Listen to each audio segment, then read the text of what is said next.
Hello everybody, welcome back to Connor here. We're back with your Villa review. Leeds United getting a 3-3 draw at Villa Park. Apologies for the light, can't really help it, it is what it is. Circumstances sometimes get in the way. Now listen, let me know what you think in the comment section below. Were you happy with the point? Were you happy with the performance? Etc, etc. Please let me know. But listen, get into it. I thought it was a good point, but I come away disappointed. I really do. I thought Leeds were the better team for around about 75 minutes of the duel between us and Aston Villa. You go into the game and you look at the lineup, and I've said it on a tweet, but Dan James up front, I've never been convinced with. I think we've seen a good performance from him against West Ham United. That for one, I just want to state this. That doesn't mean that I think Dan James is a better player. There's been several circumstances where I would actually prefer Dan James on the left than Jack Harrison. And if you were to offer me one or the other on the left-hand side, it would be Dan James. But preferred position, I would like a striker up there. Joe Gelhardt being that top striker, in my opinion, that Leeds have on the bench. I was disappointed didn't start. But Dan James, he said earlier on in an interview this week that he was enjoying learning from Marcelo Bielsa and learning from the coaching staff on how to play as a striker day by day, which is versatility. It's that key word, isn't it? And what Bielsa loves. And another sort of string that sort of he'll be able to add to his bow there, really, Dan James, in terms of his capabilities on the field. But anyway, Leeds started the game 20-25 minutes in. We were the better team. Villa had a fair few corners. I thought Melee made a good save. But overall, the control really was in Leeds United's favour. And when you look at the starting lineup, Leeds United missing Junior Firpo, Adam Forshaw, Liam Cooper, Calvin Phillips, Patrick Bamford and more. It was a really, really solid performance from Leeds in terms of what we were able to do throughout the game. The control that we had in terms of possession. We still had the spell, didn't we, where Leeds just went to pot. But overall, I thought it was a good performance and an encouraging point for Leeds now to go into the weekend's fixture with Frank Lampard's Everton. But Villa had the spell, didn't they? And we've seen this with Tottenham Hotspur when Leeds played them. I felt, Leeds controlled the first half, obviously got the goal. But the frustrating aspect of that Tottenham game was that we gave them a spell, and it happened. The exact same thing happened with this game. We gave West Ham a spell as well, obviously, when they were able to get the 2 goals. But this was a real period of dominance from Aston Villa for about 15-20 minutes, where Phil Coutinho, an exceptional Jacob Ramsey, and Emi Buendia really were at the pump and were dictating proceedings for about, that 15 to 20 minute period, which was really, really frustrating. Leeds started losing the men. The man marking system was going to pot because players like Phil Coutinho were absolutely obliterating Luke Ayling. Matthias Klick wasn't able to stick to Jacob Ramsey. And for all the times that we talk about Rodrigo being defensively lapsed, I do think Matthias Klick off the ball in an offensive sense is extremely good. But defensively, there have always been questions for Matthias Klick in that role. But I think he is the hipster's choice in terms of fans sort of giving him leeway, really. But overall, I think defensively, in this man-marking system, he does struggle on more than one occasion. As I've just said, I think off the ball going forward, yeah, he's good. He's very good. It helps Leeds in that aspect, creating space. But I think defensively, there's so many questions that can be put at Klick's door, 100%. And you saw that with Jacob Ramsey, who was running off. And I just thought, don't get me wrong, he's half the age of Matthias Klick. But I thought, especially in that period where Leeds were trying to hang on, really, I thought an experienced head in there, the oldest person in the squad, should have been doing a better job. But listen, that's the criticism I have for the midfield, who I thought in that period were really poor. But the first 25, as I've alluded to, Leeds were the better team.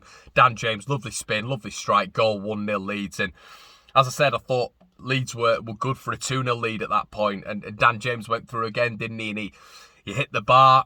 And you're thinking to yourself at that point, I turned around to my brother and I said, that's a defining moment. That really is a defining moment in this tie, because you felt it was going to swing at that point. And Coutinho was getting a little bit more of the ball. He was having space. This was my worry beforehand. Exactly what I said in my pre-match. I said that if Villa were able to get the quality players on the ball in this man-marking system that Leeds deploy, they're going to spin. They're going to have the sort of joy of Villa Park. I did say that in my preview. And there was a spell, as I keep alluding to, where Phil Coutinho was able to dictate and was the best player on the pitch. But Leeds went 1-0 up. And you're thinking to yourself, here we go, double it. As I've just said, Dan James hits the bar. And Leeds, just nothing was falling for us, I felt, in that period where that second goal would have killed Villa off. I still think they'd have been able to respond, but I think they'd have chucked bodies forward, and I think Leeds would have been able to hit them on the counter-attack. But it was really, really frustrating because Dan James, as I said, hit the bar. Some lovely balls coming in from Jack Harrison, and we just weren't able to kill them off. Matthias Klick just can't shoot. There were so many occasions where we bypassed Villa's midfield, get into that offensive third, weren't able to finish them off.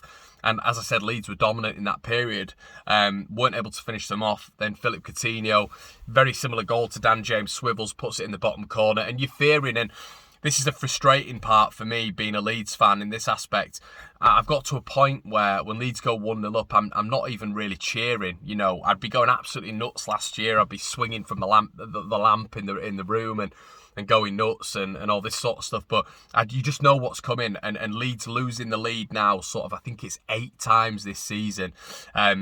Sort of gives a bit of evidence to that, and that's the negative side of this performance for me. It's you know, Leeds scoring, but you just know what's coming. You really know what's coming because of how poor we can be defensively. And I thought I did think yesterday, especially if they had 3 goals, Leeds were all over the place, and that is something that needs to be picked out. A lot of people who want to come on here and just talk positive, but a bit of realism needs to be applied. Leeds have to cut that out of the game because we're just going to continue being punished in spells of matches where we're in control. You know, we're in control of that game. For me, for 20-25 minutes, you're in control of that game, and you throw it all away like we've seen so many times. And to concede 3, as Gerrard said, if they'd have gone in 3-1 up, it'd have been a bit unjust, and that's all down to Leeds. So, yeah, and you know, Phil Coutinho obviously gets the first. The second comes very, very quickly after. Jacob Ramsey in acres of space slots it home. And then the third is a good finish, but he's all on his own again, Ramsey. Rafinha loses the ball. We'll get onto Rafinha in just a little bit. But Rafinha loses the ball and Ramsey gets it. And it's a great finish, 3-1. You're thinking, flipping heck, Villa fans are singing Leeds are falling apart again. But just before the half hour, the half-time whistle, great response from Leeds. Dan James beats Mings in the air, which is hilarious. And in the second half, it was a lot more conservative from Villa. Gerrard said afterwards that he didn't want to make it into a basketball game. I truly feel if it had been a basketball game for the remainder of the game, I think Leeds, it would have favoured Leeds massively because you saw Villa cramping up, 5 or 6 players cramping up in that game. And that's it. It's the intensity. It's the running of Leeds United, which I will say under Dean Smith's tenure especially, which we've had a bigger sort of span of. Villa really weren't able to deal with, you know, one win in however many times they played Leeds. And that was a much more conservative performance at Ellen Road where they sat 4 banks and just tried to hit Leeds on the counter-attack. This was a game where they were trying to be a lot more dominant, and they played a basketball game with Leeds. They went 3-2 in at half-time, but they were a lot more rigid in the second half. As I've said, had the midfield and the defensive lines a little bit more rigorous, and Leeds struggled to get in and behind the midfield and their back line really throughout that second half. However, Leeds were the better team. We were the one probing. As I always say, if it was a boxing match, I think Leeds would have won that contest.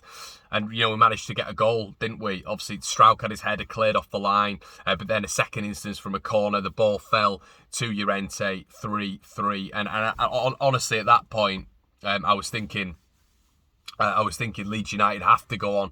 We have to go on and win the game. Konsa was then sent off for a deserved red card. And it didn't play out the way we wanted it to. But Leeds were really impressive on the day. We were the better team, and you go into Villa with a lot more, into Everton with a lot more confidence now. You know, you look at that Villa team: Emi Buendia, Jacob Ramsey, Phil Coutinho, Luca Dean, you know, Danny Ings on the bench. It's Ollie Watkins up top, an array of talent. Leeds battered by injuries, and still we were able to implement our play and force it on Aston Villa and make them uncomfortable. And we can definitely do the same with Everton at the weekend, but it's going to be a difficult game. But we really need to, you know, if we're drawing against Aston Villa, for me, we need to go to Everton and win, and that pressure needs to be on Leeds. But defensively, it needs to be a lot better. Offensively was very good. Great performance from Dan James. Great performance from Jack Harrison. Rafinha, everybody get off his back. He's had a 10-hour journey from Brazil. And I really need to stress the fact that the guy can have one poor game. He can have one poor game. But I'll be brutally honest with you. If they'd have taken him off in the second half and put James out wide and put Gelhardt up front, I'd have been absolutely fine with that. If Bielsa had done that inside 30 minutes, I'd have been fine with that. And I was actually very, very surprised he didn't do that, Because don't get me wrong, Rafinha, those moments of quality are expert. They're absolutely unbelievable. But you just knew, for me, from about the 25th, 30th minute onwards, Leeds weren't going to get that from him. And I still feel Dan James out wide, Harrison out wide would have been two very, very good options, with Joffrey offering a lot more up top. Let me know what you think in the comment section below, guys. Quick shout out to Pascal Strout. Quick shout out to Jack Harrison. Quick shout out to Dan James, the three top players in that performance. And I'll see you in a bit, guys. Cheers.